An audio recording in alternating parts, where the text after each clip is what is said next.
Hello team, welcome to another ATP Geopolitics video with myself, Jonathan M.S. Pearce, and it's not just an ATP Geopolitics video, of course, it's a co-stream with the awesome Silicon Curtain's very own Jonathan Fink.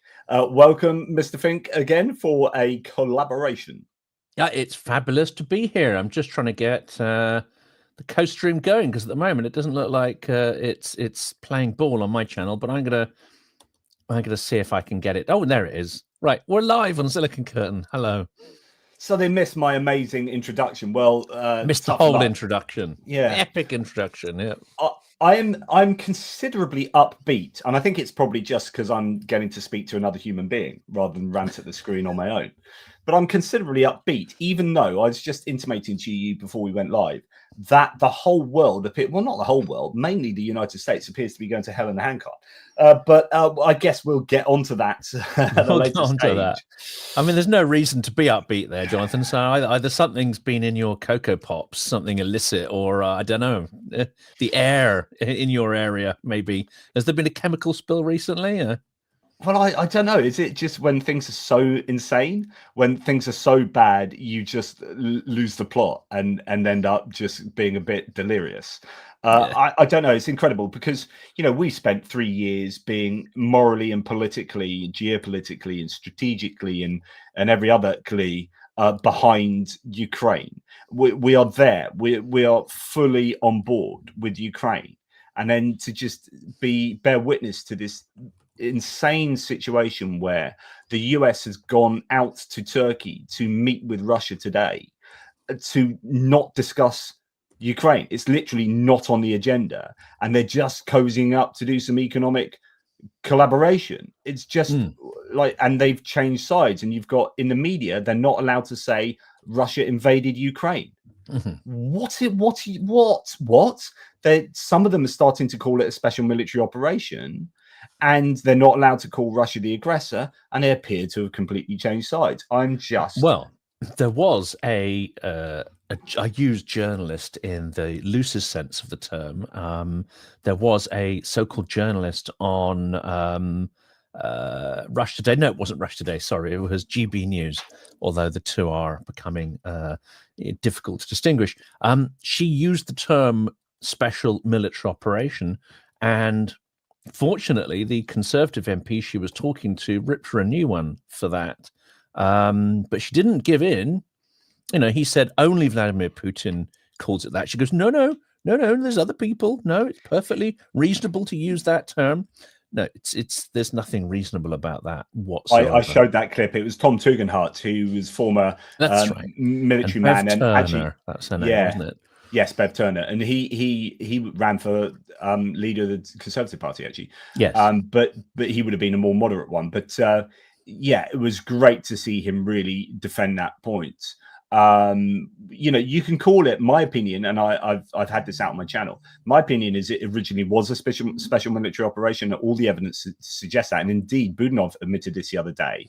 And yeah, it was for 3 days a special military operation before they accidentally realized it was a war, because they couldn't just go in, whisk out Zelensky and import a new government. That's a strategic miscalculation on their part. I mean, it's still an invasion in any traditional sense. It's still a full-scale invasion, given the scale of armor that was going on. I mean, yes, they may have thought of it as an operation, but that was based on absolute delusional thinking and probably false information, and a full sense of their own strength, full sense of Ukraine's own weakness. But it's still an invasion. I mean, there's no two ways about that, given the scale of the armor that they and just the simple activity of crossing sovereign borders. Yeah, and it's just so weird that it's obviously an invasion, right? Like literally stuff crossed the border, military stuff crossed the border, and you have Russians in Ukraine now. Like, to 200,000 troops. I mean, no one denies this. So why are people unable to say it was not an invasion? I just don't get it. The only reason is either someone is appeasing Russia, or is being paid by Russia, or has some financial interest in saying that. There is literally no other reason on earth why one would say that. One could say that there are certain sort of GOP people who are saying, okay, well, we're going to call it this because we want Putin to sign a deal, etc., etc. But I think this is a slippery slope. I mean, we talked about that's what's going on, I think. Yeah. Any appeasement, however, any appeasement to a dictator is appeasement, no matter how you wrap it up, no matter how you excuse it. And I think playing fast and loose with the truth, or even in this instance, burying the truth, is not only dangerous, it is completely compromising of anyone who engages in it. So, yeah, there may be justifications for it, but I honestly think it is the worst strategy ever to compromise yourself by engaging in these amoral, immoral word games. And I'm going to play you now this interaction between a nominee for Deputy Defence Secretary, and this is Tammy Duckworth, who is actually a veteran herself. I think she's in a wheelchair now, isn't she? As a veteran, absolutely just amazed at the response she gets here. Can you tell me if Russia invaded Ukraine? Mr. Feinberg? I mean, Mr. Hexet said it. Yeah, I understand. It's easy, yes or no. Did they invade Ukraine? I don't feel that I should publicly comment in the middle of a tense negotiation when I'm not privy to the facts to undermine what potentially. You're not privy to the fact whether or not Russia invaded Ukraine and started a war that's lasted for 3 years? I'm not privy to the details of what's going on in the negotiation between Russia and Ukraine, what the sensitivities are, what the president's trying to accomplish. So I'd be afraid to speak out of turn and undermine that. I do have confidence the president is very skillful, that he's the first guy that brought Russia to the table. The president is kneeling down to Vladimir Putin. I cannot believe the commander-in-chief of the greatest military on the face of the earth in my lifetime is bowing down to Russia. And there you go. So, you know, the very clear question. Can you tell me if Russia invaded Ukraine? Can you tell me if Russia invaded Ukraine? And he was like, and then he just stumbles around. But the key there was the sensitivities of the negotiations. So it's like Russia has, so this just shows you that Russia are controlling the negotiations. They are controlling the narrative, which is they have stated, or the US are so afraid of Russia that they can't even admit that Russia are the aggressor and that Russia invaded Ukraine for fear of screwing up the negotiations. And bear in mind, these are negotiations that are not seeking to find in favor particularly of Ukraine. These are negotiations they just want to get done quickly, rather like Afghanistan and the Doha agreement there. I would dissemble slightly on that. I don't think what we're seeing here is a peace negotiation. What we're seeing is a business deal unfold. 100%. Because the press has been focusing on, you know, is this good or bad for Ukraine? And of course, the original attempt to extort Ukraine, which people are still up in arms about, it's quite obvious and transparent what was going on there, even though that agreement they shoved under Zelensky's nose was highly ambiguous, full of holes, poorly drafted, clearly wasn't State Department diplomats drafting that. It was some private hack lawyer, by all accounts. But what Ukraine's been able to do is remarkably turn that situation around. They've agreed to sign a new agreement. This new agreement has none of the kind of restrictions that we see, and none of the clauses that would be absolutely devastating for Ukraine in the long term. In fact, it's an agreement, it appears, where they're much more in control. It's much more equitable, more of a partner agreement. And also, what we have to accept here, and this is interesting, which the media doesn't tend to get, is that extracting resources from the ground isn't a question just like dig it up, stick it on a train and ship it. It requires vast investments in logistics and infrastructure, as well as accommodation for the workers, all this kind of stuff, before you can even extract an ounce of wealth from the ground. And even once you've done that, and let's face it, Donbass is a wreck. So there's a huge upfront investment to even start extraction processes. And actually, the processing of these resources is one of the biggest investments required. Ukraine doesn't have those facilities. Pretty much, China does. A few other places do. But if the US is going to capitalize on that contract, there's going to have to be a vast investment in reprocessing to get the stuff out to realize the monetary value. So actually, Ukraine is now potentially got rather a good deal. If you have the US having to build all this infrastructure to realize this so-called wealth and stabilize the region and get, repopulate it, that's an extraordinary win, which perhaps, what other circumstances would there be in which the Donbass gets rebuilt? At the moment, there are none really, because heavy industry, when it is built back, is unlikely to build back there in such a strategically insecure area. It's likely also to be rebuilt not where you have the traditional coal mines and dirty electricity production, but where you can get, say, green steel and green energy, which I've seen some of the mapping and research done by this. That's more likely to be in the West and the South and the Carpathians rather than Donbass. So this actually is going to be maybe rather a good deal for Ukraine if it can get some security and if it can get not this as payment for previous military investment, but actually new military investment, then this is actually rather good. What's been completely ignored, and I'll let you speak in a minute, what's completely ignored, but which some of the Russian commentators are talking about, is that the Z patriots are losing their freaking minds over this. Because this isn't just a business deal where Trump seeks to extort Ukraine. It's a business deal where he is seeking to extort Russia as well. It's been completely overlooked. They're losing their minds over this. I would change just a couple of words in that, because I don't necessarily think that Trump was originally seeking to extort Russia, but Russia offered themselves. And I think this was quite a clever thing for Russia to have done, mind. On a play, clever or inept. It seems quite inept because it's causing extreme disquiet in the nationalist community there. True, but we've seen disquiet before in the nationalist community, and it doesn't really touch the sides. I think what Putin was doing here is so the original iteration of the minerals deal was terrible. It was an absolute extortion of Ukraine. And my speculation, and bearing in mind we're now hearing this today, is that my speculation is that France and Europe have been involved. So France has been in talks with Ukraine since October about using Ukrainian minerals for its defense industry. So and there is a counter offer from Europe, the EU.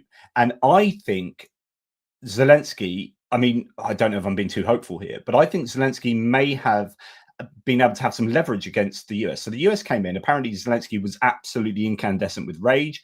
It left Scott Bessent, the Treasury Secretary, shaking when he gave the original $500 billion extortion deal. Zelensky went mental.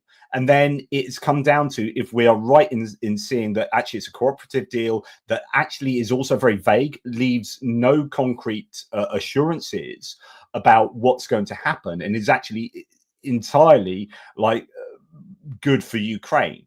I wonder whether Zelensky had leverage by saying, look, if you don't give us a good deal, we'll take the deal with the EU. And it's actually so clever. It's so clever. It really is.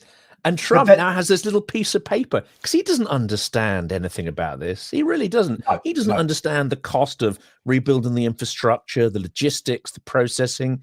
He doesn't understand any of that. But now he's got a little piece of paper he can run around and wave to his base saying, look, I got a great deal, right? We gave him $350 billion in arms and we're going to get more back. Woohoo, I'm the greatest deal maker on earth.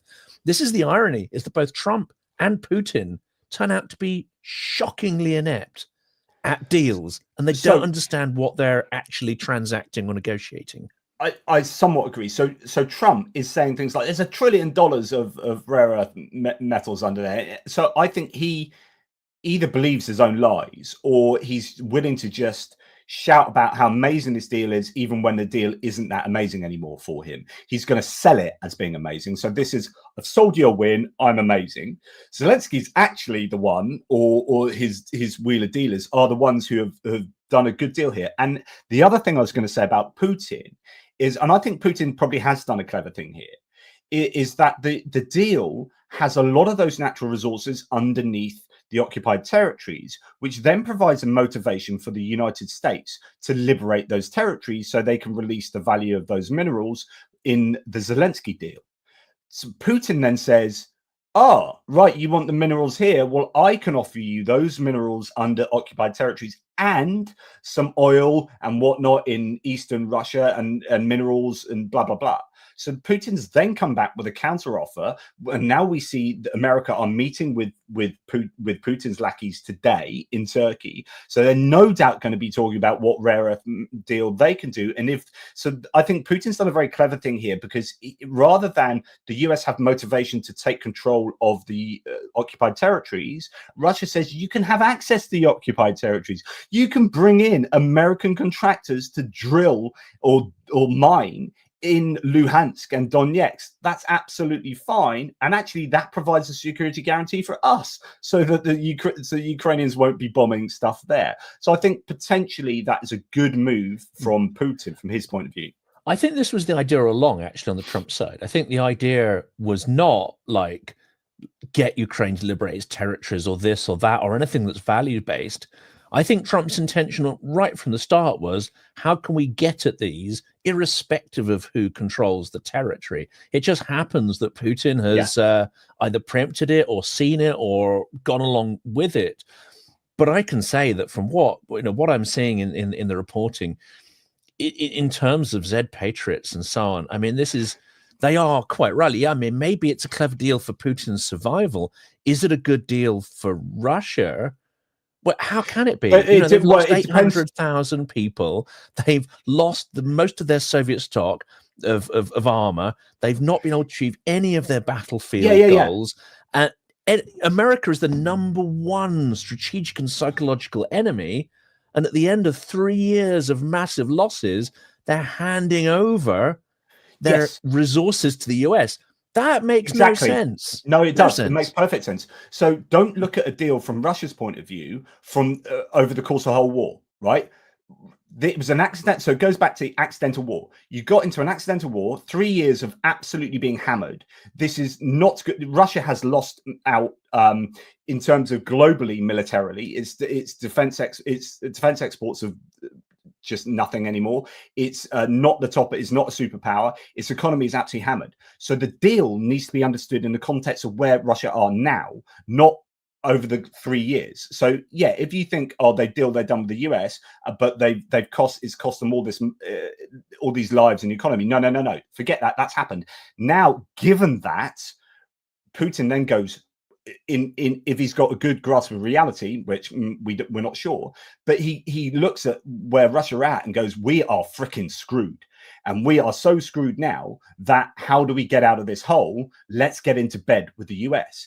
Getting into bed with the US not only is a win for where they're at now, but it brings US closer to their orbit of authoritarianism, rather than, like Merkel thought, oh, we can change Russia by bringing it into our orbit.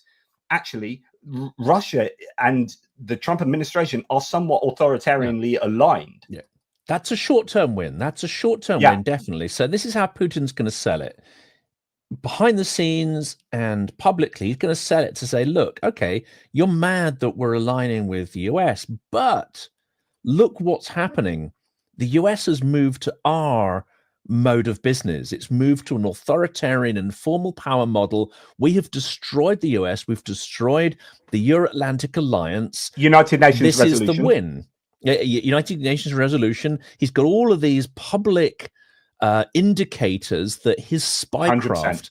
has won. Of course, he will use those. He'll use those publicly with the Z Patriots and behind the scenes, say, like, don't get obsessed with territory. Don't get obsessed with resources. We've achieved the #1 goal, which is to destroy the post-World War II order. In that sense, he's not wrong. Article 5 is dead. NATO is dead. No matter what people are saying, and we were saying this we were saying this a couple of months ago. We were saying this 6 months ago, that Article 5 no longer has an impact. And I remember many of the experts I was talking to go like, well, they were just like, oh, you can't say that. You can't say that, can't think that. No, some are still saying that. No, it is dead. NATO is screwed and done, and we need a far more agile replacement for that. So Putin can point to this as an incredible victory. But let's not also forget what he's going to be saying behind the scenes to his advisors and Karaganov and these others, he's going to be saying, we've played the classic Russian imperial game. And this is where we shouldn't lose sight of it. The classic game of Russian imperialism is to side with one enemy so that they destroy a third enemy. You side with X and you work with them to destroy Y. When Y is destroyed, you find somebody else, and then you destroy the guys that you previously partnered with. So if we look at the big picture, Russia sides with China. China helps Russia screw the US and destroy, the transatlantic alliance.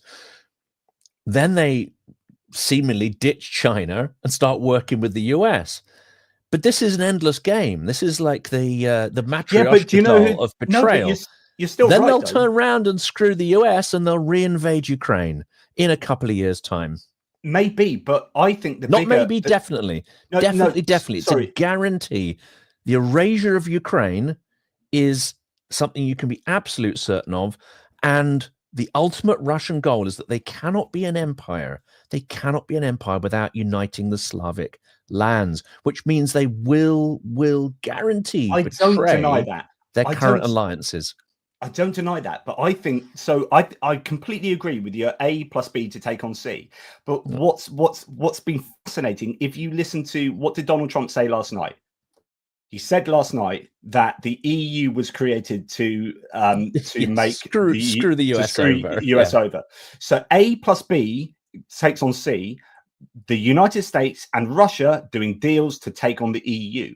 I would argue that the destruction of the EU, and you can argue Romania as part of that, and obviously Germany and the long game being played there, is more important to Russia, to Putin, actually, than the empirical expansion into Ukraine. It's part of the same thing. It's two sides of the same coin, because Russia's mode of business cannot exist in a rule of law environment. Therefore, you have to degrade the institutions and alliances that uphold the rule of law, business model. So the US transatlantic alliance, definitely a big one. They might have previously thought that actually the EU would be easier to break up by, scything the UK off from the EU and sowing dissent. Turns out that the actually breaking the thing that seemed to be harder was actually easier, which is US democracy and rule of law. That doesn't mean the EU's gone away. Of course, destroying the EU is a prime target for their activities, no question. And I think they'll be quite pissed off at the German election result. They'll be pissed off at what's happened in Romania as well. Yeah, but you can play the long game with Germany and Romania. There's been this big surge of support for Georgescu, even though he's been arrested. But what has happened is that Russia have been brought back from a precipice of destruction, whereby a month and a half ago, Russia was screwed, right? Economically, in terms of global power, they're a pariah state still. And then Trump came in and turned on a sixpence. And suddenly the UN resolution, the World Trade Organization resolution yesterday, or statement yesterday. I haven't seen that. Well, one, it's basically the same, refusing to call Russia the aggressor again. It's exactly the same kind of stuff. Basically has done a turncoat on Ukraine, then claimed that the EU are effectively an enemy, putting 25% tariffs on the EU. So I would imagine they're going to lift sanctions on Russia, get into bed with Russia, do all these deals, screw over Ukraine. This would be the ideal, and then do over EU, because Trump doesn't see the EU as an ally, but sees it as a competitor and therefore an enemy, because it's all this zero-sum game approach to existence. But he'll take like a single ally here to screw over a larger threat, the EU. And it's just so I think we're broadly in agreement here. And what's really frustrating is how close we were to seeing the end of Russia, and now that lifeline has been given to Russia directly by Trump, the Trump administration. And I think people like Marco Rubio are probably having sleepless nights in having to do the exact opposite of what they've been advocating for the last 10 years of their political careers. If they indeed see it, because ultimately their own self-interest, their political prestige and careers clearly take precedent over values. Unfortunately, we just have to be realistic about what some of these characters are and what they're prepared to do. They will kiss the ring in order to preserve their own prestige, their own roles, their own power. We see that in the oligarch class as well, which we're going to come to as well, Bezos and others, who may have, it was thought that Silicon Valley was, I was speaking to this last night by someone who's pretty close to that whole community. It was thought that Silicon Valley was fairly left-leaning, and of course, if you talk traditional Republicans, they despise Silicon Valley, they despise California, and the sort of what are considered to be sort of left-leaning, woke kind of things. So one of the key objectives has been to destroy the Silicon Valley ethos by moving it, and of course, a lot of the people are now moving to Texas, which is a very different kind of vibe there, and the sort of tech bro kind of community.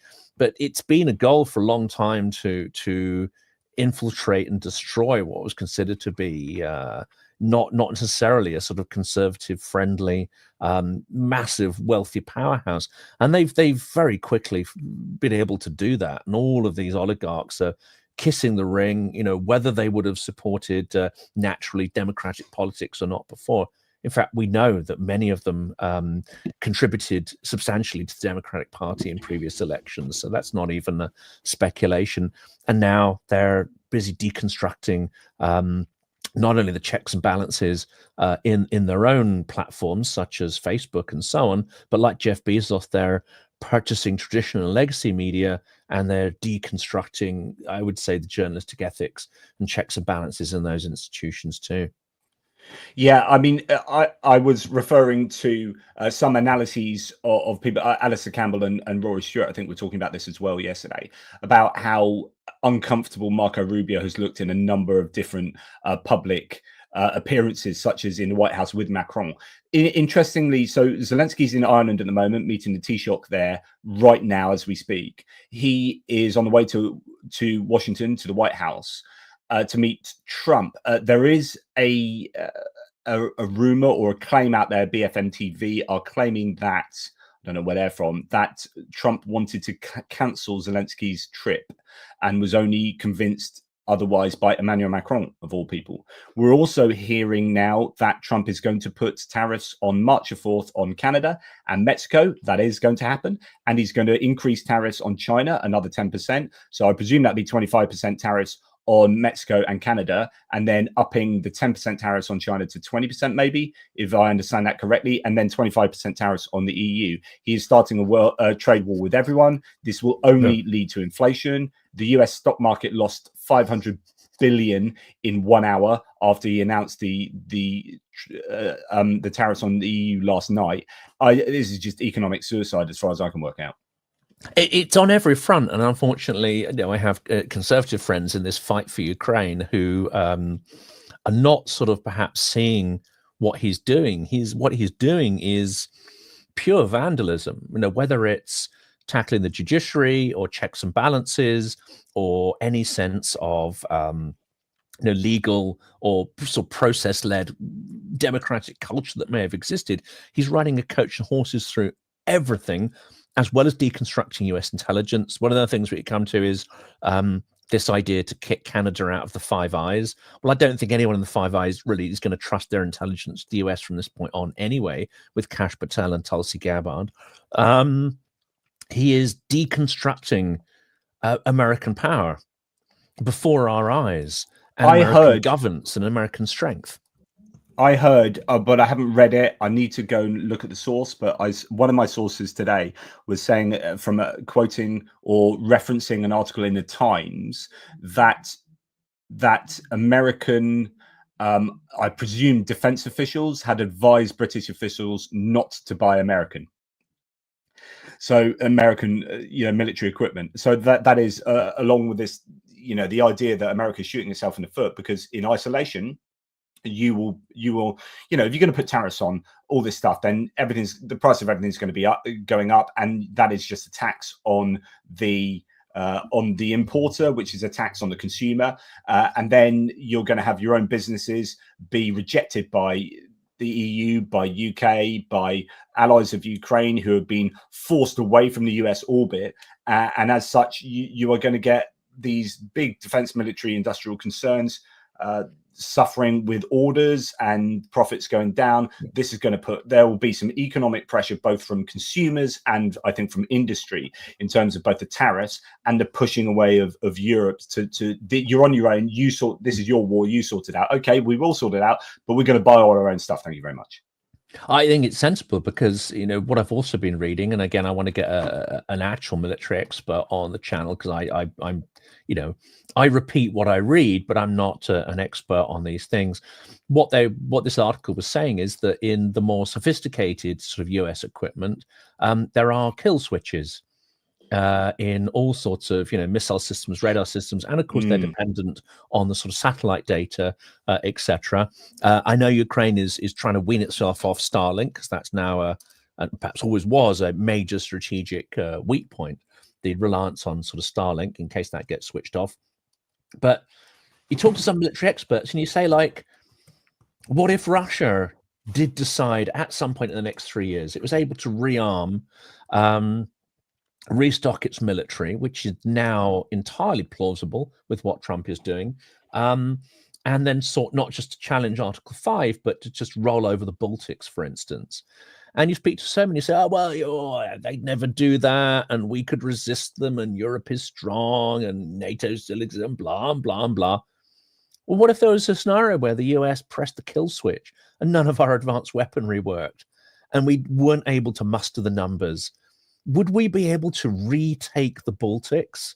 Would we have the will and the equipment to do that? No, I don't think we would. And I think we are living in an extremely delusional age where we're both under, delusions from previous eras and a sort of institutional delusion of strength, so full sense of strength. At the same time, we know something's wrong, and we're sort of panicking and not thinking strategically or acting strategically. So this is going to be an interesting couple of months. And yeah, I would say reducing dependency on US weapons is the ultimate thing. I mean, again, this is something I want to ask a British expert. Have we paid for Trident? Have we paid for our nuclear deterrent? Is there any way to put that on pause, use it as leverage with the US? Because at this point, we're not going to nuke Russia to retake the Baltics, right? So what use of nuclear weapons when mutually assured destruction is not working and it's not deterring Putin from conventional war and provocation? It's a massive kind of white elephant where that money could perhaps be more usefully spent at this point in massive injection into conventional and maritime forces as well as technological development that we own the IP for and we control, rather than Trident, which is, let's face it, US technology, which we expend vast money on, but I don't know what we necessarily gain as a country in terms of expertise and technology from. I think we in Europe, UK and Europe, EU, Norway, etc., need to start getting a little heavy-handed in terms of putting down red lines and using leverage. Like you say, going to the US and saying, hang on, right? No, how about if you don't do this, this will happen. So to start actually taking control and being a lot more robust in conversations with the US. So the US, everyone's been whinging back in Europe about the US and about what they're saying. Well, actually put that rhetoric to the Americans themselves. So I think that's something worth doing. The other thing is, talking about the frailty of the US in many ways. Like I've said before, they've got a very thin majority in the House of Representatives of 217 to 215, slightly bigger majority in the Senate, but it's not huge. They will need bipartisan support to pass certainly the budget deal, which is going to add a huge amount to the deficit as they are moving money from, no doubt, Medicaid, Medicare through into a tax cut for the rich. It's going to be deeply unpopular. So I think you're going to have inflation hurting. You're going to have, if the Democrats can start selling the idea of you are being run by billionaire oligarchs, there's 13 billionaires in the Trump administration, and one of them is unelected and he's controlling everything and sacking everyone, and they're putting prices up for you, and the cost of insulin has gone from $6 to $80 now already, and you've got all these rules that are already being changed for not for the benefit of the consumer and the everyday Joe. And then this is the one thing I was just going to add. And then you are possibly also going to get some health crises. So we're already seeing a measles outbreak. RFK Jr. is at the helm and he's anti-vax. You've got a executive order saying that if any school mandates a vaccine, as in like if a school says, right, all the kids need to be vaccinated, they will not get funding from federal funding. So you've got all this turn away from science, you've got a turn away from vaccines. You might get a health crisis, an inflation crisis, a security crisis, all these things coming together. I mean, you would hope that it will, Democrats might be sitting back and letting things happen. There's one theory, James Carville the other day was saying that actually the reason you're not hearing Democrats go crazy at the moment against this, because some people are going, what are they doing? Have they been caught napping? What is the pushback? But there's a theory that actually they're letting the US commit suicide, like the Republicans commit suicide, so that they don't seem to be the blame for that. And then they go along and say, and now we're going to pick up the pieces. You're muted. You're muted. This is a rotten, weak-ass strategy. I don't know if it's I don't know if it's true, but it's plausible. It's entirely plausible. I mean, we had a similar thing here where Labour, you know, held back and let the Tories destroy themselves. And you can argue that actually politically that's quite a smart strategy. But in the UK, we weren't talking about the absolute evisceration of our institutions. We weren't talking about an absolute, you know, destruction of British power. Okay, so the Tories managed through Brexit and through sort of challenging various constitutional norms to take, I would say, fairly big dents out of the strength and economic power of this country, but they didn't destroy it to its very foundations, and they didn't burn all our alliances and all this other kind of stuff. So in that sense, I can say, okay, Labour, that's probably quite a smart political strategy to give your opponents enough rope to hang themselves. In this instance, it is an absolutely immoral and unforgivable strategy, if that's what they're doing, to watch your home burn out of spite so that you can then take control of the ashes and point at your opponent and go, ha, ha, ha, is dumb beyond belief, if that's what's going on. What they should be doing is creating a moral example, pointing out where it's going wrong, saying what they should do differently. And they really need to create a figure who is I would say, a moral beacon, an alternative to what's going on. Otherwise, what we see in the media, what we see all around is a drifting normalization of what is utter insanity. What you need is someone to take a stand and go, no, I am not going to put up with this drift to this absolute chaos. I'm going to articulate an alternative vision for what these things should be. And this is the Constitution, and this is political culture, and this is what freedom means, and these are what checks and balances are, and actually provide resistance to this process. Otherwise, it's so weak as to be an actual moral dereliction of their political duty. Yeah, I don't disagree necessarily there. Right. I guess we need to, as we should, talk about Jigga's Poor. We should. Because this is our, I need to go and find the right. Where's my landing page? Have you got my landing page as well? Because I know they were mocking it up, but I haven't seen it yet. So I don't have yours. I've got mine, but I can maybe have a look for it as we're on there. So just to remind you that there's this triad project, which is to raise $300,000 for thermal optic drones for the front line, and they're matching foreign donations with Ukrainian donations. At ATP Geopolitics, my one, we are up to 13,600. If you do press the donate button to help us out here, and this will be the same for Jonathan, and I will have a look for his in a second. It will be up there in the projects page, I'm sure. If you press the donate button, you have to copy whatever the comment is there. It'll either be the ATP one or the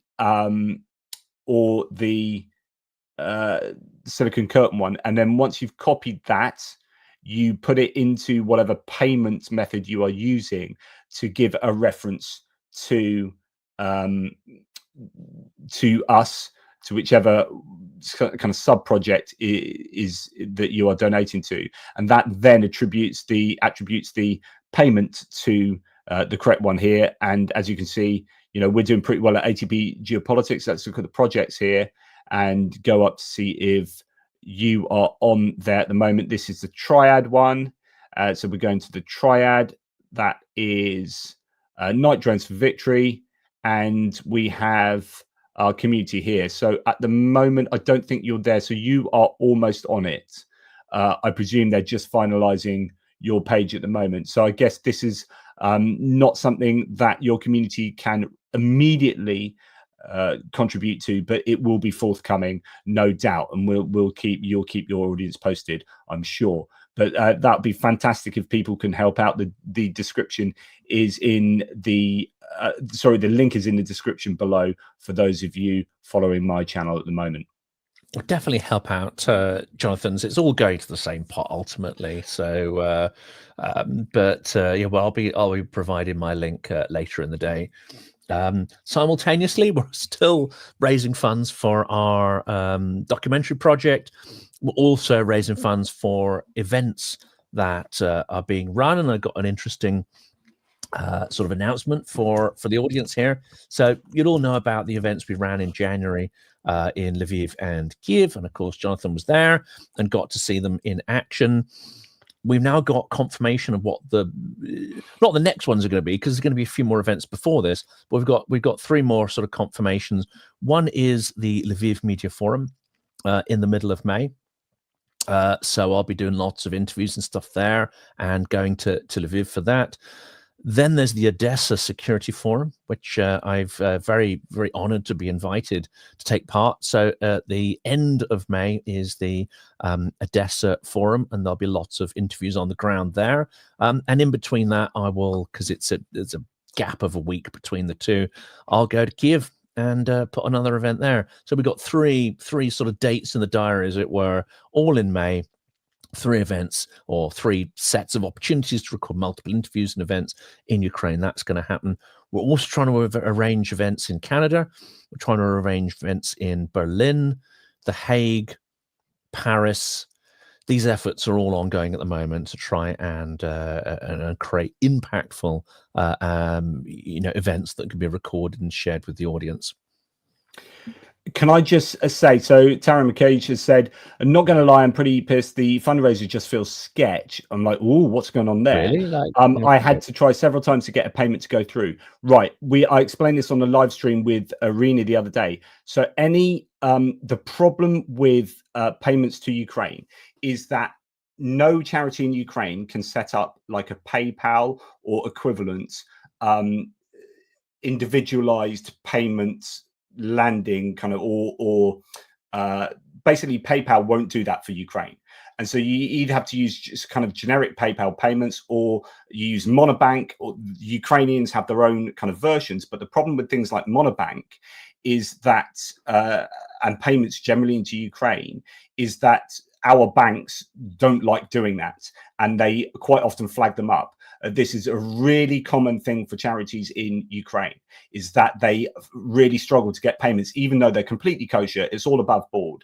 And we explained this with Irina. She was saying, look, this is it's a common thing. And for anyone who's donated commonly to Ukraine, as many of us will have done, it is very difficult. It's not sketchy. It's just really variable as to whether you can get the payments to go through if you're using Ukrainian banks, even though they're completely legit. And actually, they have some of the best banking sort of provisions because they're IT and whatnot. It's our banks that don't like money going to Ukraine. So what had to happen when we were doing a live is that many people couldn't do through the Monobank and had to do it through PayPal, just the general PayPal payments, which goes through to Dimko and who owns the charity. So if you go, so for example, if I show you here, if you go to say Monobank or Quick Card donation, it often doesn't like it because the donation is going through to a Ukrainian bank. So it's not sketchy at all. It is completely legit. We have been and visited these guys. Like, they are as legit as you can get. They are really transparent. In fact, they have a big thing on transparency up here, so you know exactly where your money goes and exactly who is receiving that in the different units in the transparency page. And it's absolutely fantastic. They are wonderful humans. All of the people that work there, we met the whole team when we were there. We saw their operations, we met the whole team, and they are absolutely inspirational. Yeah, and the parcel counts, total value, average value, you know, who these go to, and, you know, who's responsible in the units for taking that, what different category of equipment, all the different types of equipment, and you can change that. That's just from January the 1st to January the 31st. Just a random date selection there. But yeah, so please, Taryn, it is not at all sketchy, not one bit. But remember, if you are doing a donation, please put that comment. And if you were unable to attach the comments to the payment, then please send them an email just saying, by the way, I've just paid, you know, $20 or whatever, and I was unable to do it. It was for ATP, Geopolitics, or it's for Silicon Curtain or whatever, and that will help attribute the payment post hoc to the correct place. So that's what's going on there, and we really appreciate all the support you guys have given to this. And in fact, when we were there, we saw, you know, some of the drones or the components, some of the electronic warfare stuff we saw there that was on the floor ready to go out to different units, and they're explaining how it all worked. It's a really, really superb bunch of people. But I would urge viewers to go and check out the live stream from just 3 or 4 days ago that I did with Arena from Jigaspur that will explain everything to you. As indeed Benny Pye says, Jigaspur has a transparency section on their website which tracks all of their finances, so you can see where they spend the money. I've met Jiga and all the team, can't fault them. Absolutely, Benny, who was there actually with us meeting them. Great bunch of peeps. And what's also important is I think they have extraordinary relationships with the battalions where the equipment's being sent. And they had a wall of flags, certificates, badges, gifts, sort of letters of deeply sort of heartfelt thanks for the work they're doing. So again, it is important. Didn't they have a letter from Solution? Yes, they had a letter from Solution as well. You know, not one of the innumerable fake letters that do the rounds. I've seen some people, unfortunately, will purchase fake letters of you know, there's all sorts of, in any war zone there's going to be grifters, and there's going to be people who are looking to scam or, you know, big up their own personal profiles off the back of what is a tragedy. Unfortunately, that is natural, and I think every war scenario has these kind of people. But no, I mean, this is why it's so important that we went there and we checked them out. And these Jigaspur team, they have extreme humility despite the absolutely remarkable nature of what they're doing and the impact that they're having. Yeah, absolutely. So that's all really good to see firsthand. Fantastic. Right. Okay. Thank you very much to Mitch. Here's my workaround for the PayPal payment being blocked. Kindly do me a solid and put this to all the fun. Absolutely, Mitch. What a legend. That's really, really very generous, Mitch Mazarol from Canada. My good Canadian. He's been with me since my days of doing, I still have the channel, Atypical Philosopher. That's what ATP means. And where I talk about, you know, whether or not God exists and all that kind of philosophy of religion stuff. He's been with me since the beginning. So thanks, my good man. Yeah, so it's been a crazy philosopher. That's just gentle language for a liver torturer and a complete pisshead, isn't it? Generally speaking, yes. Mark Biscu, who is he's a Ukrainian living in Canada. Jonathan's absolutely correct. Even when we send money to support Oliver's family, we are still at times jumping through hoops. Paying into Ukraine is very, very difficult. Thank you very much, Mark, for pointing that out. And thank you very much for your kind support of the channel. Really appreciate that, mate. Very kind. I'm actually, Mark, you've sent me an email and I need to reply to you. I've got something like 160 emails that are unread at the moment. I am so behind on everything. Just the world is going crazy, and I find myself just completely obsessed and glued to just these forever feeds of news that's coming out, particularly from America. It's just, yeah, it blows me away at the moment. Any other thoughts, Jonathan, on what is taking place around the world and concerning Ukraine? This is a really big topic, isn't it? I mean, first of all, we won't go into too much detail, but Institute of War, who've been pretty good through most of this in their analysis. Institute for the Study of War, yeah. Institute of Studies of War, and also Michael Kaufman, who is, yes, he's come from a sort of Russian studies background, but he is, I think, kind of quite widely respected, both on the Ukrainian and some of the Russian opposition channels quote him an awful lot as well. He's come back from Ukraine and said that actually, all these stories of, I mean, of course, the Ukrainian forces are under extreme pressure, and the attrition rate is appalling, and the conditions they're having to fight in is appalling, and there's all these things. He said, but generally, if you take a strategic view, there's no imminent sign of a collapse of the Ukrainian forces. There's no sign that they're starved of equipment and munitions in key parts of the front, and indeed, there is an interesting graphic that shows the intensity of Russian combat operations over the last 6 months. I showed that if you this draw morning. a line through it, you showed that this morning, yeah. It's clearly showing that they are less able to project these offensive forces, and it's consistently going down and down and down week after week after week. So I think the picture is very much that Russia is its resources are running out, and its ability to keep in this fight are running out. If the US had a president that doubled down on Ukrainian support, I think we could see at some point this year an actual collapse of the Russian front lines. But that, of course, isn't going to happen because Donald Trump may well be able to broker some kind of peace. That, in effect, is saving Putin's bacon, which you mentioned earlier. Absolutely. I'm just trying to find that. I can't find it. I need to find that graph. It was Fabian Hoffman that shared it this morning. I just want to play you this, though. I'm going to have to re-share. This is exactly what we were just talking about. I can't believe it. So I've just come across this. Hopefully you'll be able to hear this. I've done this correctly. This is Donald Trump on the deal with Zelensky. To be honest, честно говоря, у меня такое чувство, что меня как-то дурит с этой сделкой по минералам. I know there's over the top, but let's just listen underneath if you can, and I'll tell you what he says. Этот президент Зеленский оказался не так прост. Надеюсь, что в конце концов мы не останемся ему должны. I hope we don't owing him more money. Did he just call him a sticky bastard? Something like that. Anyway, absolutely. To be honest, I feel like I'm being cheated somehow with this deal. I hope we don't end up owing him. Why would you say that? Why would he literally say that when the whole idea of this deal is he could go and wave a piece of paper to his base and say, look at what a good deal. It's almost like he's undermining himself. It's extraordinary. I think he was expecting to be able to screw Ukraine over. Like that, he just wants that short-term transactional. It's not even transactional. There isn't a transaction. It's, as people have pointed out, this isn't transaction. That would have been extortion.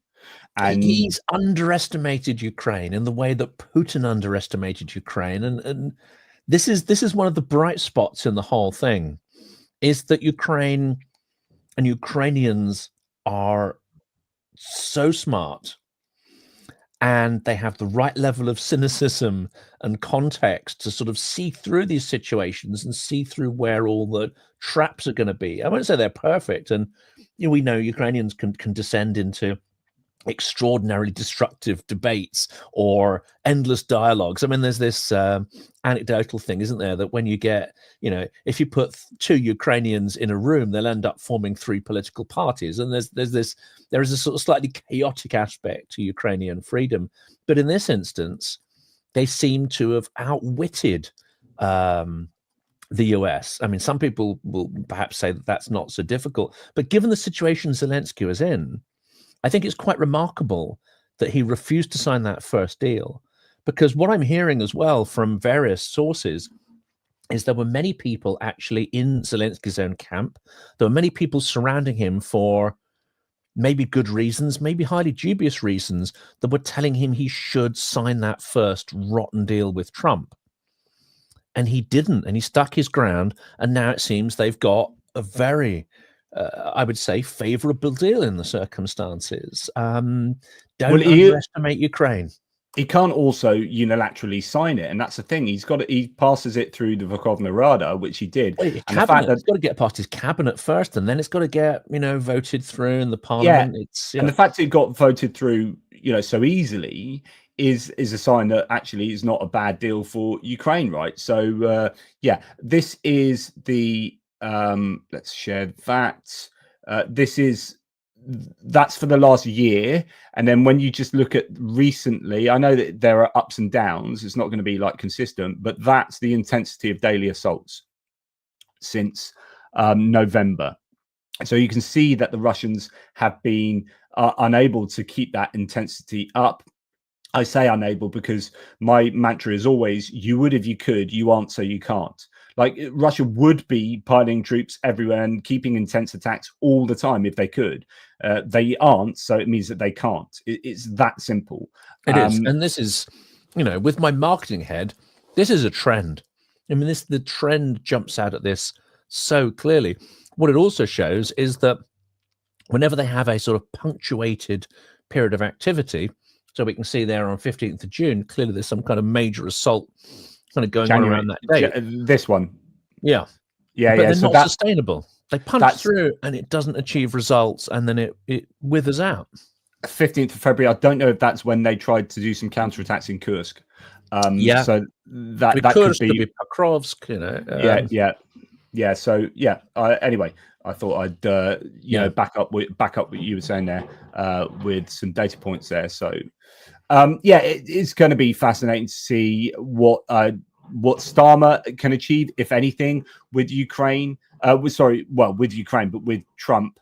I must also say that I am really perturbed about what's going on with regard to the Tate brothers being released from Romania and then going straight basically to Mar-a-Lago, from what I can work out, because that's disgusting. These are really disreputable human beings, but it just shows that it's all about owning the libs. And that's all that the Trump administration, I think, is finding important, rather than thinking, right, how seriously can we make the world a better place? It's how can we get some rapists back from Romania that Donald Trump Jr. likes, and how can we? But there may well be a strategic aspect. There may well be a strategic aspect, because you've got Elon Musk pushing the AfD in Germany, you've got Vance and others trying to pressure Romania into accepting Russian puppets and what essentially is an activity of state capture. Fortunately, they turned around and basically said "F you." Germany, of course, that's a temporary victory, because if the AfD carries on gaining ground, that's a risk in the future.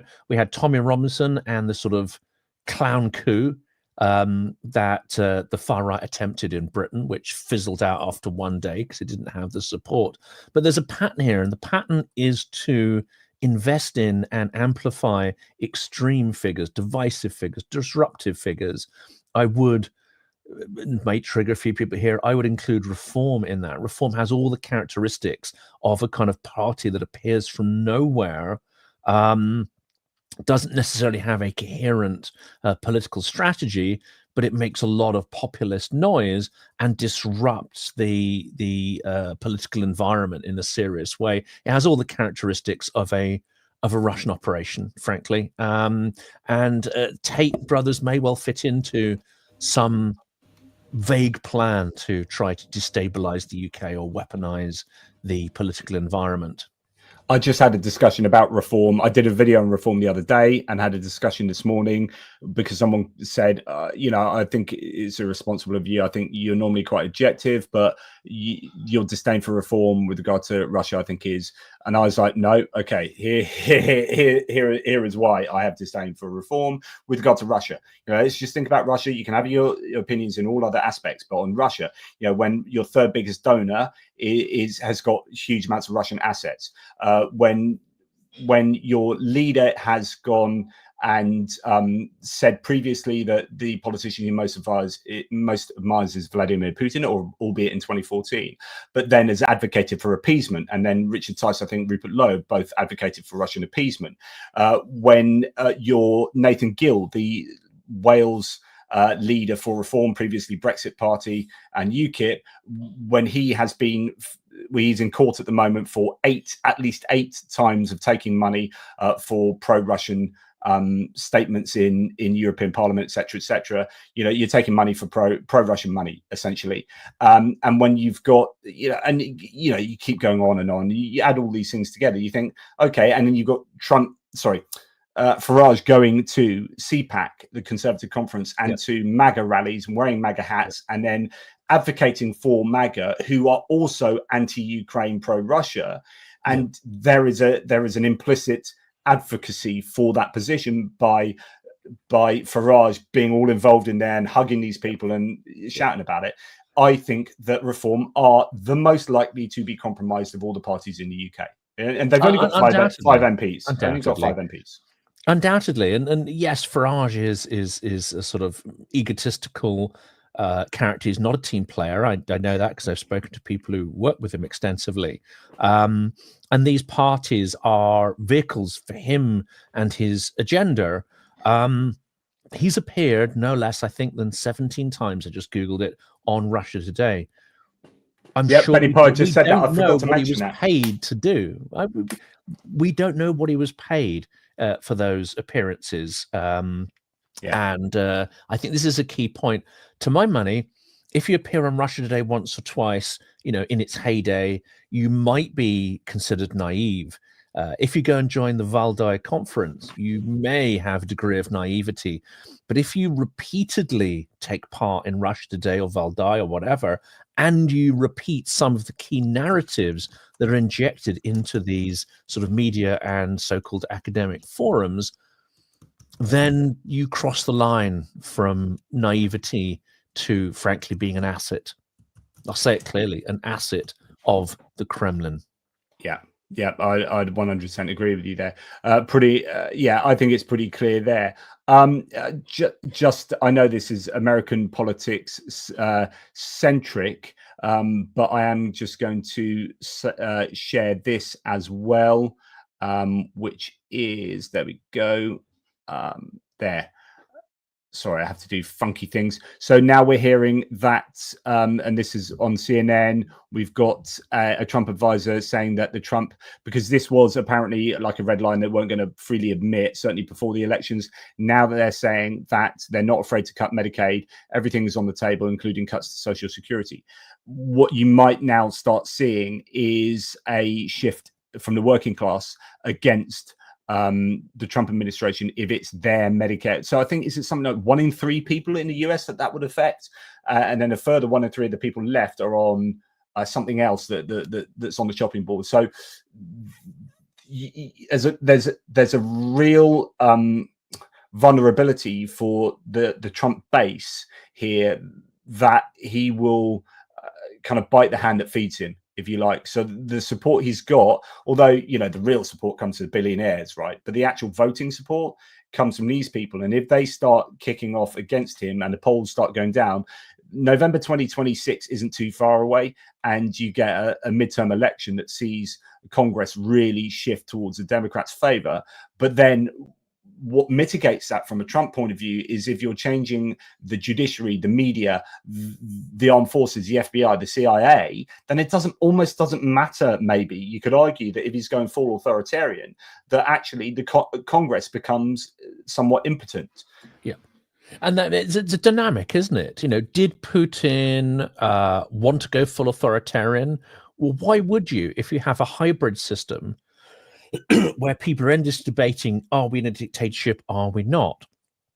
We can say absolutely, in a country where election results are falsified and no genuine organic candidates have a chance of actually competing, that yes, it's a kind of dictatorship already.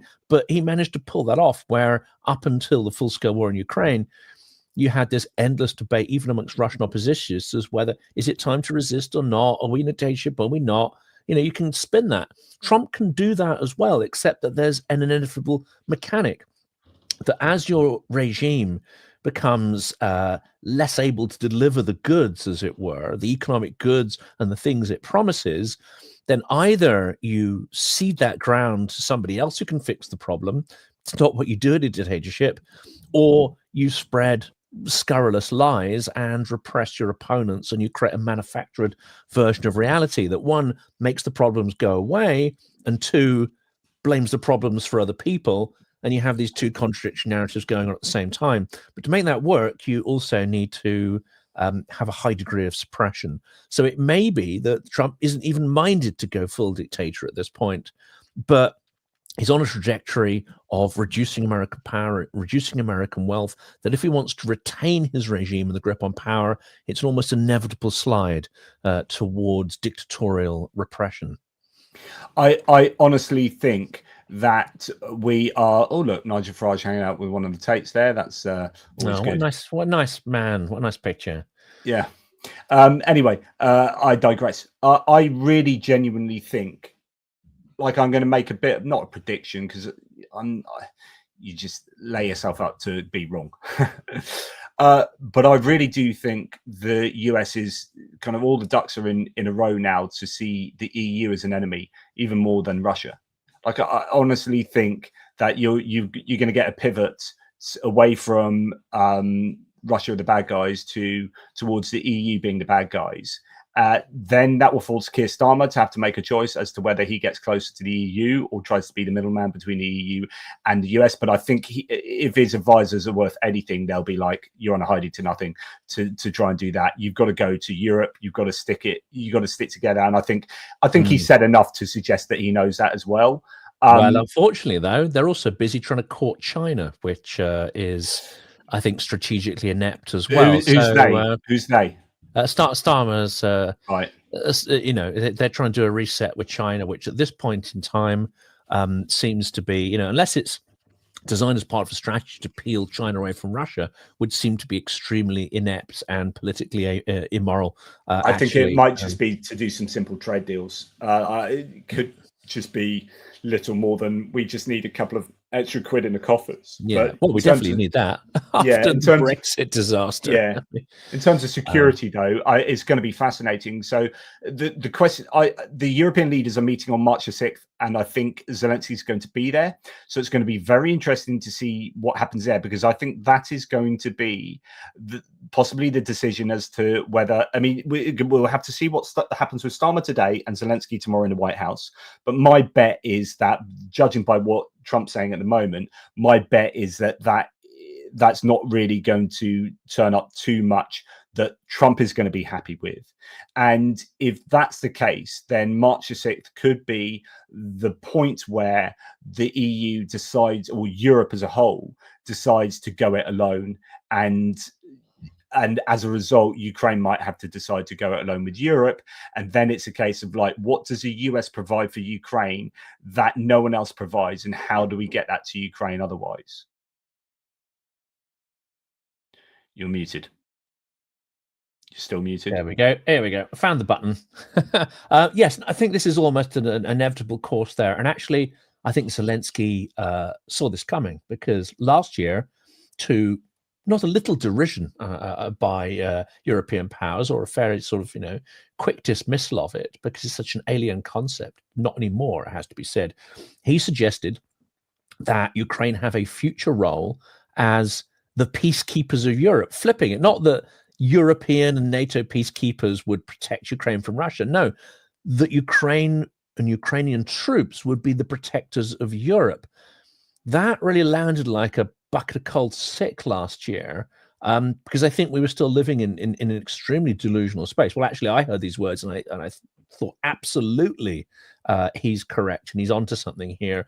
Now, of course, the geopolitical the pieces have moved to such an extent that this not only sounds like a good idea, this sounds like Europe's salvation. That in return for what Europe has, which is wealth and cash and the ability to generate wealth and resources, that Ukraine becomes the shield and sword of the European territory. Interesting. This is becoming more likely, I think.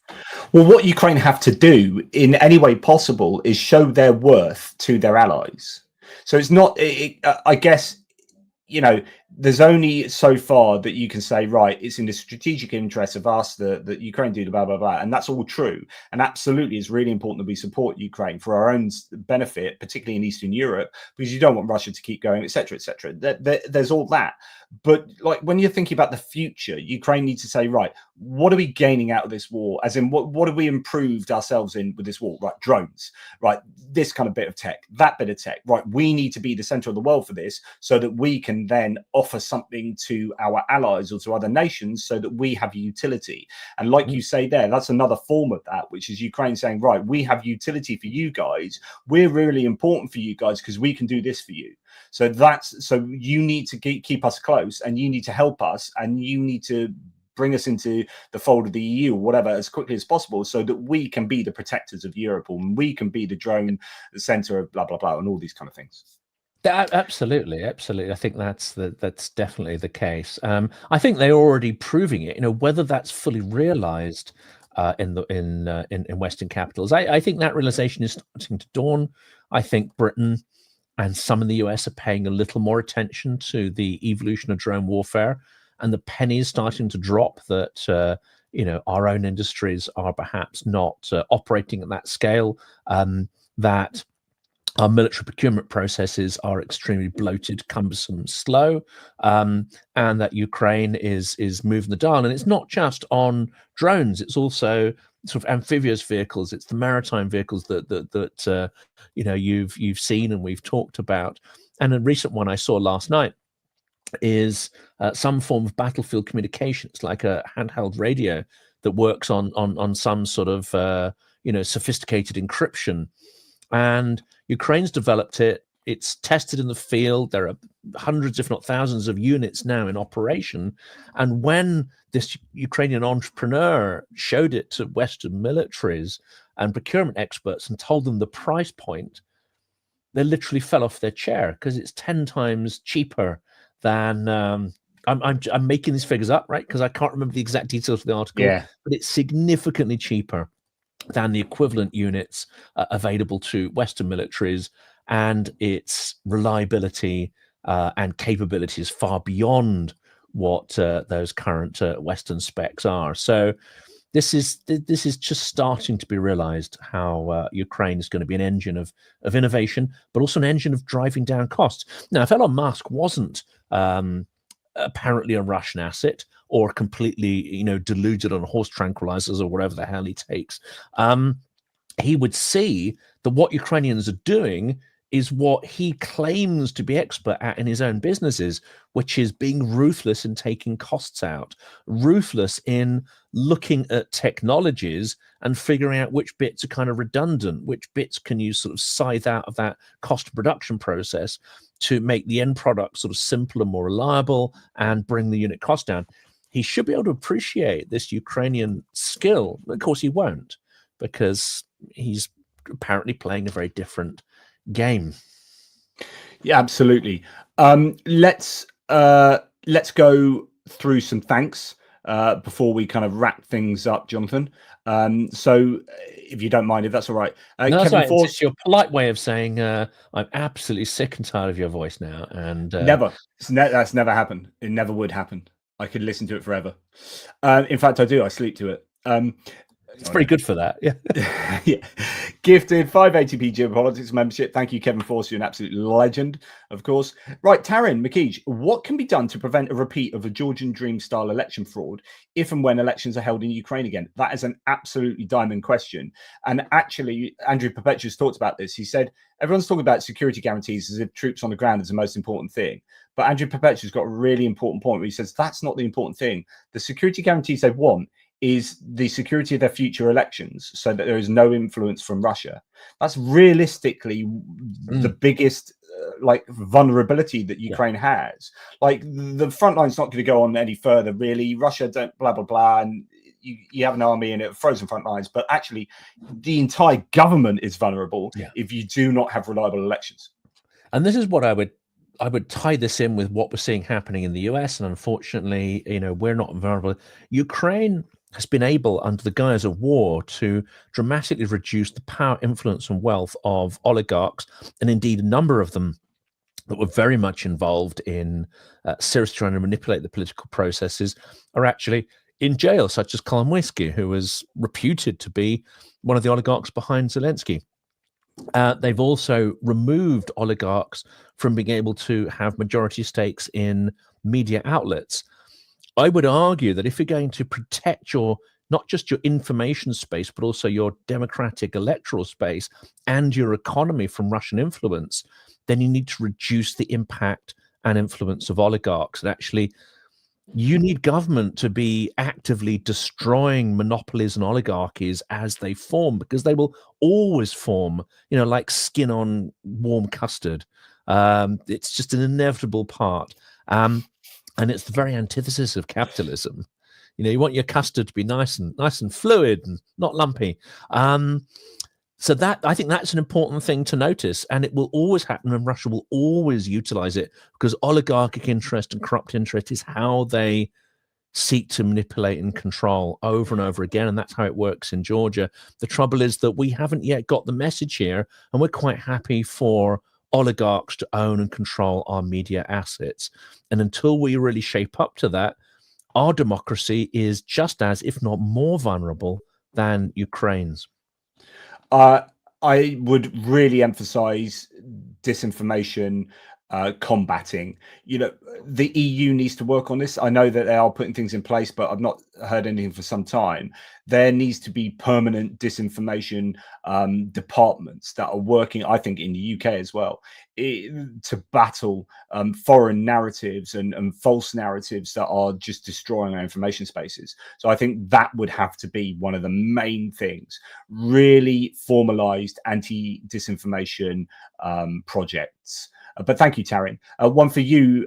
This is one of your supporters. For you, Jonathan. Appreciate your work. Would there have been another way pushing Europeans investing more in defence than Trump's did? Would a polite way have worked? I'm not quite sure how to interpret that. I think I get the question, and it's could we have got, sorry, so my translation would be, could we have got investment up in European defense without Trump going through the pushing us away? No.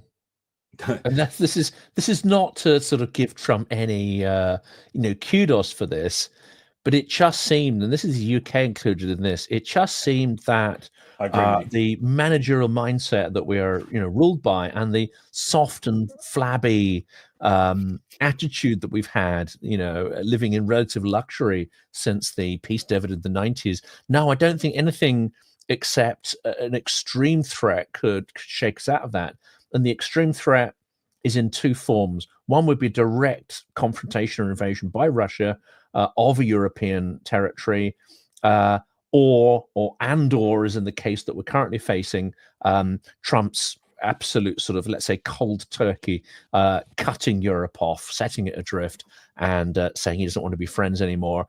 I wonder if one of these on their own could have worked. I actually suspect not. Because if there was no threat from Russia and Trump did this, and it was a period of peace, well, our leaders might well have sat back and said, oh, well, that's awful, but, well, do you know what? NATO, it's a thing of the past. All these threats have gone away. We don't. No, I think it's the twin threat of Russia and Trump is the only thing to wake Europe out of its slumber. We're not fully, we're not hitting snooze anymore, but we're not fully alert and in action yet. So there's still some way to go. Javier Alvarez, thank you for Jiga's support. I'll put that to it forthwith. EU must quickly set loans on the Russian frozen assets so it cannot be used in any negotiation. Well, the loans are already there. Those are already there. I mean, it should be handed over fully. And I was speaking to an expert yesterday. Just recently, something interesting has happened in the assets have changed their the handling. After a period of time, I think they get changed into some sort of different way they're handled, and they're stored in a different fashion. So theoretically, it should be much easier simply for jurisdictions like the UK and others to simply hand that money over. It's much easier now than it would have been, say, a year or 2 years ago. I'm going to try and do some interviews on the channel about this, but I think the UK needs to take the lead, actually. The UK needs to say, okay, we're done now. We're not going to wait for Belgium and the slow process. That there are monies under UK jurisdiction. They need to be handed over unilaterally to set the pace for it. And then we need to understand who the further blockers are to sort of around sort of 70-80% of those funds that are held in Belgium. Where there's a will, there's a way, and it appears that the main argument is scaring the markets from investing into the EU. That's at least what they're saying. It's a predominant argument. I do wonder whether there are complications with how you sort out the loans. So you've already sorted out these loans; they're underwritten by that. You pay them, and then the loans are already kind of somewhat through their way of being given, and then you're like, oh, everything that underwrites those loans is now being given. So how do you work? So those loans are now. That's all an added layer of complication.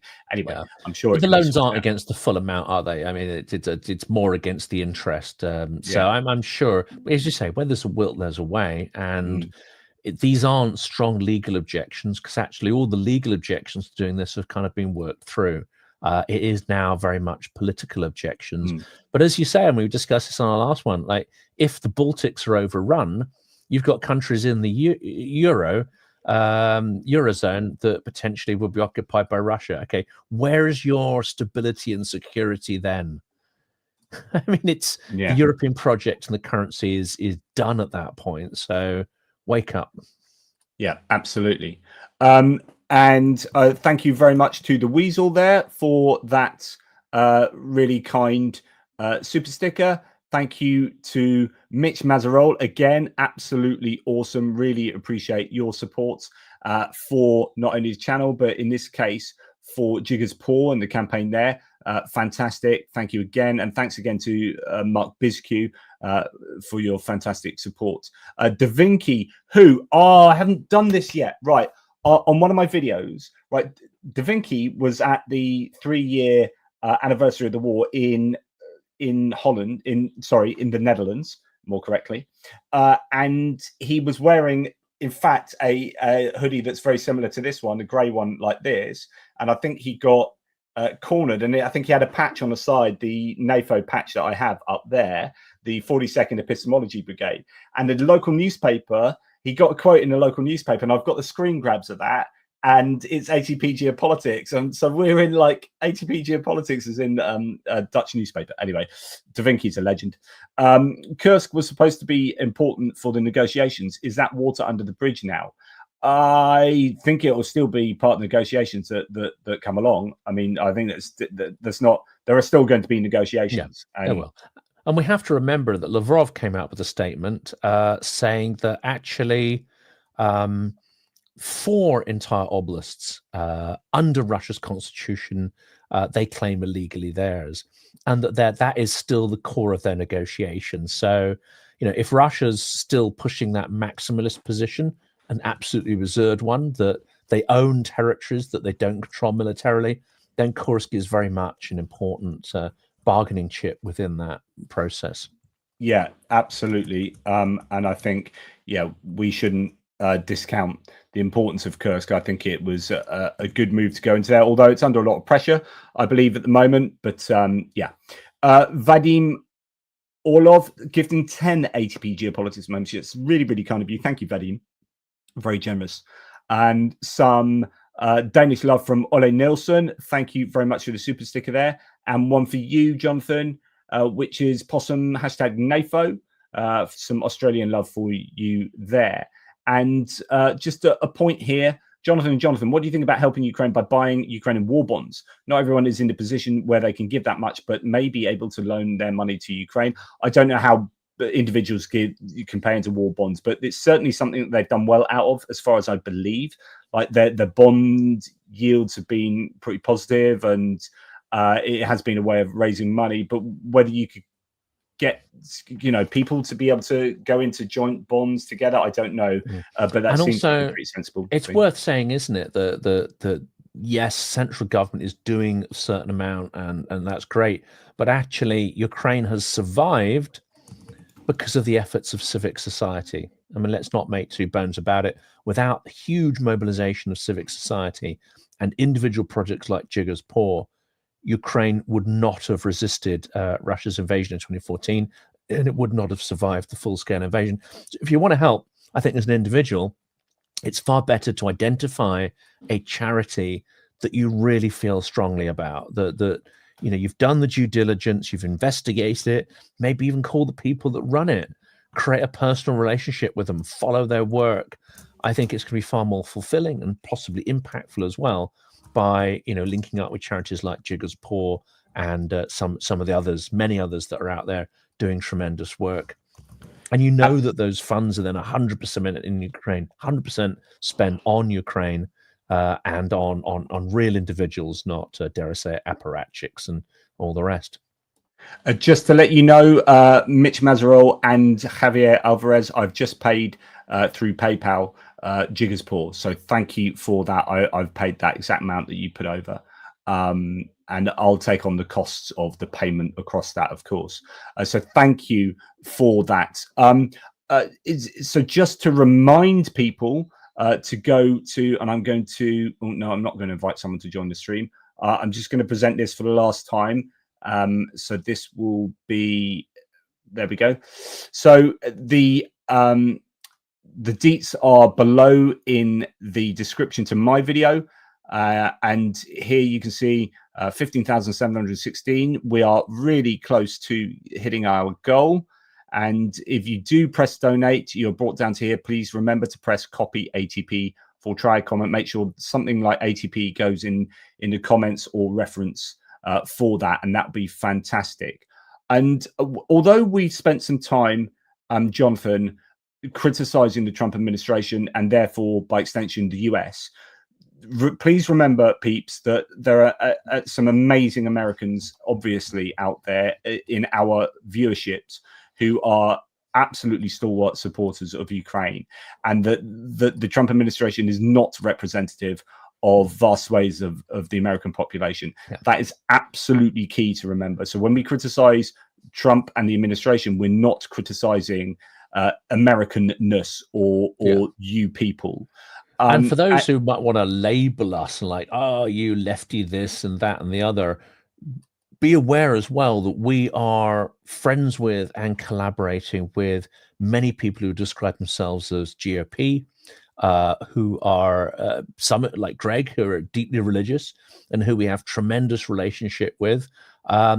We're collaborating with people who are sort of, you know, never Trumpers, traditional Republicans, Reaganites, even some people who describe themselves as not necessarily hostile to MAGA, but who pro-Ukraine. We are working with them. We're collaborating with them.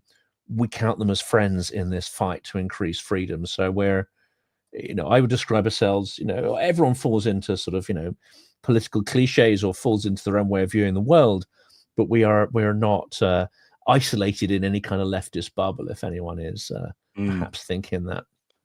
Thanks to Arne Anderson for some Norwegian love there. Keep up the good work. Thank you. It allows me to keep the lights on. So I really appreciate that. And I would like to leave you. So talking about good Americans, I've been impressed for some time with Jasmine Crockett, who is a congresswoman representing an area in Texas. She's not from Texas originally, I don't think, but she represents a district in Texas. And she gave such a good speech from which this is excerpted. Whole speech is excellent, talking about disinformation and truth. But here she advocates for Ukraine, and it's just brilliant. So I think let's have some positive American voices, and here is certainly one of them. It is time for us to say, Mr. President, guess what? Russia invaded Ukraine. Can we at least agree on that one? Facts matter. Y'all, this is literally potentially putting us into an international crisis. We may be heading towards the next world war because we have a president that wants to pal around with Putin and wants to do everything to make him feel good, including lying about who invaded who. Mr. Chair, I got a minute left, but I really want to yield to any of my colleagues and ask them if they will say today, very basically, that when it came down to the war in Ukraine, that it was not Ukraine that invaded Russia, it was the other way around. Is there anybody in here that has enough courage to say that Russia invaded Ukraine? You can have my time. And this is yet the problem. It is time for... It's fantastic, and actually she goes on there, and there's more, and there's more before. Did anyone pop up and say anything? The insanity of where we're at, Jonathan, is that she asked a really simple question. Can any of you admit, Republicans she's talking to, can any of you publicly admit that Russia invaded Ukraine? And they couldn't do that. And that includes many Republicans who have been to Ukraine and who are pro-Ukraine and know the truth of that matter. Yeah, I always find it interesting. Here's Yakona 23 saying, one of yours saying, yeah, I'm a Reagan conservative, always tried to vote Republican and against the left, and I've never hated anyone as much as I hate Trump and the rest of the MAGA traitors. Here's a thing that I showed Yakona. Maybe you've seen some of my videos, maybe not. If you watch my, actually I haven't released it yet. I think it's my Geopolitics video that's just about to be released. Where Trump slags off the EU, I play a video of Ronald Reagan extolling the virtues of the EU and all the leaders from all these separate parties within Europe, and the difference between Trump and the state. Like, I'm not a Reagan supporter politically speaking, right? I am one of these kind of liberal lefties, but I will tell you that Reagan was a gazillion times the statesman that Trump will ever be. He's got, Reagan had more statesmanship in his left pinky than Trump does in his entire family, right? And he his words there were so measured and responsible, and I just missed that from politics at the moment, from American politics. That just responsible, clearly decent moral leadership. Just the clarity has gone. Antony Blinken, very clearly supportive of Ukraine as the Secretary of State, advocating so heavily for them, playing guitar with a Ukrainian band in Kiev, right? And having his daughter dress up in blue and yellow on Halloween, and his son dress up as Zelensky. These little, that's the clarity of support that we got. We can criticize the Biden administration, of course we can, but there was never any doubt of who they supported. It was just how they supported and whether they did it enough and at the right time, whether they're too scared about escalation. But there was no obfuscation, no moral murkiness there, and I kind of missed that. I just really missed that. And Jasmine Crockett was just brilliant there. Anyway, last sentiments from yourself, my good man. I think something you mentioned earlier. Let's keep an eye on what Starmer does. He's clearly gone to Washington to try to suck up to Trump, but he wanted to get that message about defense spending out, the increase to 2.5. I think you and I know that 2.5 is not anywhere near enough that's required to get our armed forces back to any kind of deterrent capability. But where do you take this it from? is a useful step. Yes, what do you say? Yeah. Well, you don't take it from budget. In the First and Second World War, we did not fund that effort out of budget. We had war bonds. We had, essentially what were massive loans in order to fund that. And we have to look at other ways to fund the increases that are required. Yes, of course, it cannot come out of budget. I mean, we'll probably see it move up to about sort of 3%. Over the next 2 years, but that is no way near enough nor fast enough. So I think we will see over the coming months a move to different solutions to that problem. But clearly, he wants trade deal. He wants actually at this point for Britain not to be a target of massive tariffs. So yes, he's going to go over there to try and talk truth to power about Ukraine. He may not do it public. He may not try to I won't say Macron tried to humiliate Trump, but he certainly put Trump in his place or tried to. There will be a cost for that. And I think, as you mentioned earlier, you will see Trump lashing out at the EU because he does not like to be visibly, countermanded or corrected in any details. That will blow back. So I don't think we'll see from Starmer any sort of public statements that are going to be inspirational as Macron was, but behind the scenes he'll try to get his message across about Ukraine, but there'll also be a lot of domestic interest there for Britain to avoid the tariffs that the EU is under, because frankly, outside the EU we are already extremely vulnerable. We've made ourselves extremely vulnerable. Major tariffs being levied on Britain would be catastrophic for our economy, and I think that's what he's going to go and try and avert. Yeah, it definitely is something to watch there. Someone talked about Alexander Stubb, the Finnish president, or was it prime minister? He gave a great speech last week. He just to let you guys know, he's also given some really good sort of mini lectures. There's a great half-an-hour one. I can't remember who he did it for, CSIS, CEPA, in conjunction with some organisation. And there was one on NATO expansionism and the myth of that, and all these kind of myths that you hear from his one against John Mearsheimer. It's directly against John Mearsheimer, this political realist. It's an excellent video, half-an-hour video. So Stubb he's brilliant. I think he's got some really clear-eyed views about the nature of this war, about the nature of geopolitics, and of course he's got the experience of being within NATO and within these nations who are dealing consistently with Putin and Russia. So I think he's a really strong leader. As someone says, I used to watch his lectures. So there you go, Cheryl's awesome. Oh, fantastic. Well, let's see if we can get the chap onto the channel. That'd be great. In that respect, to wrap things up, I think we'll do some more live streams next week. But if there's anyone in particular the audience would want us to have on as guests for that, whether it's Operator Starsky or Anna or any of the sort of amazing YouTube voices out there, or if there are any experts you want us to try and get on, then we could certainly try and do that. You mentioned Fabian Hoffman earlier. There's Benjamin Tallis and others. There's some fantastic love to speak people to both of them. we could try to get on. Jessica Berlin is someone I have endless admiration for as well in that respect. They're not necessarily easy to get on, but let's get people submitting their requests and suggestions. Well, I would also like to say, if you guys know anyone of that kind of caliber and you've got a relationship with them, please help us out by doing some of the legwork. Like, I'm so busy, I struggle to just find time to reach out to people. So if you can help out that, I would be personally very thankful. Yeah, great. That about wraps it up, doesn't it? I think. Yeah, absolutely. Well, look, take care, everybody, and remember, please check out the Jiggers Paw page that's linked in the description below and help out our fundraiser.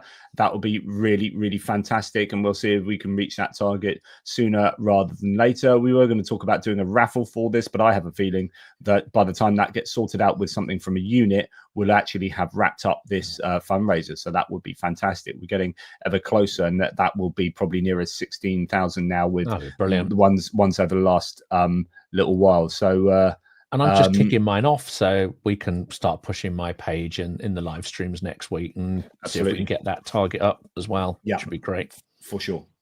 Cool, excellent. Lovely. Well, thank you very much, Jonathan. Always a pleasure, never a chore. Well, sometimes it's okay.